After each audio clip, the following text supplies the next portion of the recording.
ଦିନ ହେଲା ବାହାଘର ହେଇନି ତୁ ମୋ ଝିଅ କଣ ବାନ୍ଧିଲୁନୁ ସବୁ ତୁ କଣଟା କଲ ଯେ ବାନ୍ଧିକି ରଖିଛ ତୁ ପ୍ୟାଣ୍ଟ ସାର୍ଟ କଣ ଫାଡ଼ି ହେଇକିନା ବୁଲୁଛୁ।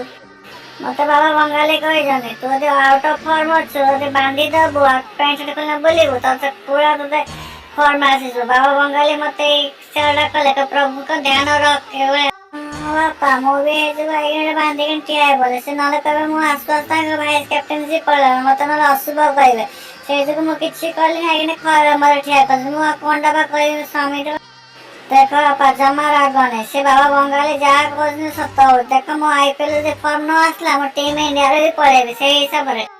ଏ ଜଇଁ ପୁଅ ମତେ IPL ଟିକେଟ ଦବ ନହେଲେ 5 8 10ଟା ଦବ ମୋ ସାଙ୍ଗ ଗୁରାକୁ ନେଇକିନି ଯିବି ଆଉ ତମେ ସେଞ୍ଚୁରୀ ସେଦିନ ମାରିବ ମୋ ଇଜ୍ଜତ ରଖିବ